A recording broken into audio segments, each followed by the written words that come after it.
नमस्कार, आप देख रहे हैं यूपी न्यूज 24/7 और मैं हूं आपके साथ ज्योतिका। आइए रुक करते हैं कुछ बड़ी खबरों की ओर। कांग्रेस ने संविधान बचाओ सम्मेलन आयोजित किया। कांग्रेस की राष्ट्रीय प्रवक्ता सुप्रिया श्रीनेत, पूर्व मंत्री नसीमुद्दीन सिद्दीकी सहित पार्टी के तमाम पदाधिकारी और कार्यकर्ता इसमें शामिल हुए।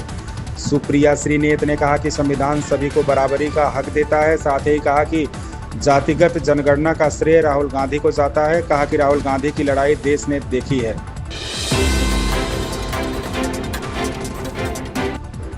कांग्रेस के सांसद इमरान मसूद इस समय चर्चा में हैं, खासकर सपा और कांग्रेस के गठबंधन को लेकर। इसी सिलसिले में सपा के सांसद राजीव राय ने इमरान मसूद को बीजेपी का स्लीपर सेल तक कह दिया।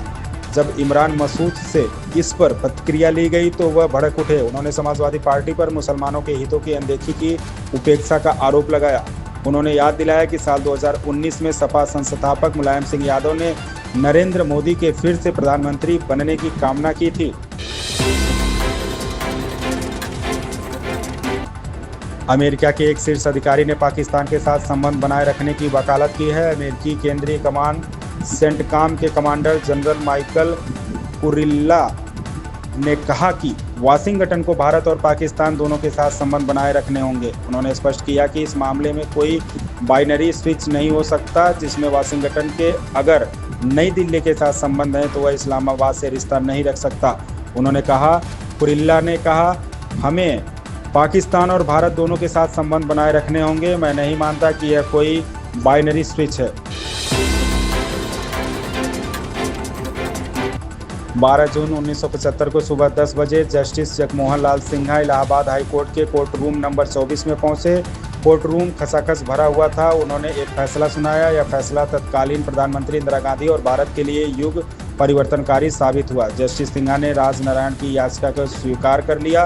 राजनारायण ने 1971 के चुनाव में इंदिरा गांधी से हारने के बाद प्रधानमंत्री के चुनाव में भ्रष्ट आचरण का आरोप लगाते हुए अदालत का दरवाजा खटखटाया था।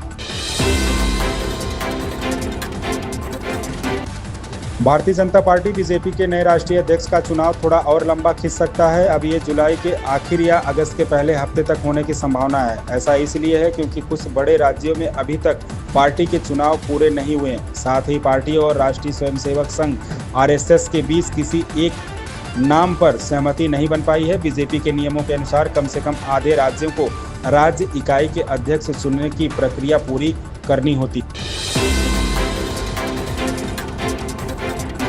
26/11 की घटना के बाद दुनिया में यह माहौल बना था कि आतंकवाद के खिलाफ लड़ाई में अमेरिका सबसे आगे रहेगा, लेकिन पिछले कुछ समय में ऐसी कई चीज़ें देखने को मिली हैं जिससे साफ हो चुका है कि दुनिया का सुपर पावर समझने वाला अमेरिका आतंकवाद के मामले में भी निहित स्वार्थ में डूबा हुआ है। उसे सिर्फ उन आतंकियों से दुश्मनी है जिससे उसके अपने हित प्रभावित हो रहे। बाकी आतंकवाद को राष्ट्रीय नीति के तौर पर चलाने वाला पाकिस्तान जैसा देश ही क्यों न हो, अमेरिका उनके साथ खड़ा रहेगा। छत्तीसगढ़ में नक्सल विरोधी अभियान के बीच गृह मंत्री अमित शाह अगले हफ्ते छत्तीसगढ़ जा सकते हैं। सूत्रों के मुताबिक वह 16 जून को बस्तर में नक्सल विरोधी ऑपरेशंस में शामिल जवानों से मुलाकात कर सकते हैं। साथ ही सुरक्षा की स्थिति की भी समीक्षा करेंगे। सिक्योरिटी फोर्स के अधिकारियों के साथ मीटिंग के अलावा वह विकास कामों की भी समीक्षा करेंगे। पूर्व विधायक ज्ञानदेव आहूजा एक बार फिर अपने बयान को लेकर विवादों में हैं। मंदिर में गंगा जल का छिड़काव कर चुके आहूजा ने मुख्यमंत्री भजनलाल शर्मा और बीजेपी प्रदेश अध्यक्ष मदन राठौर पर तीखी टिप्पणी की है। उन्होंने दोनों को नौसिखिया करार देते हुए आरोप लगाया कि कांग्रेस के दबाव में उन्हें पार्टी से निकाला गया।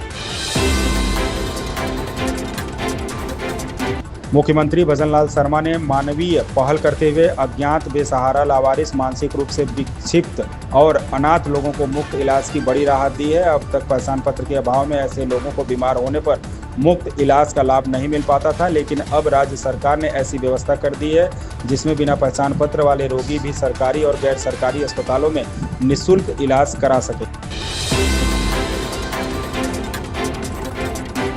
रामचरण की फिल्म द इंडिया हाउस के सेट पर बड़ा हादसा हो गया। अब इस मामले पर फिल्म के लीड एक्टर ने अपना रिएक्शन दे दिया है। उन्होंने बताया कि इस हादसे में कितना नुकसान हो गया है। साउथ एक्टर रामचरण के प्रोडक्शन में बनने वाली फिल्म द इंडिया हाउस के सेट से गुरुवार को एक बड़ी घटना सामने आई जिसने फैंस और फिल्म जगत को चौंका दिया। निखिल सिद्धार्थ स्टारर इस फिल्म की शूटिंग के दौरान सेट पर पानी का टैंक फट गया, जिससे पूरी लोकेशन जलमग्न हो गई। इस घटना के वीडियो भी सोशल मीडिया पर तेजी से वायरल हो रहे हैं। अब इस पूरे मामले पर अभिनेता निखिल का रिएक्शन आया है। उन्होंने बताया कि इस हादसे में कितना नुकसान हुआ है। इन खबरों में बस इतना ही। बने रहिए यूपी न्यूज 24/7 के साथ। अगर आपको ये खबर पसंद आई हो तो हमारे चैनल को लाइक, सब्सक्राइब और शेयर करें और हमें अपनी राय कमेंट में जरूर बताएं।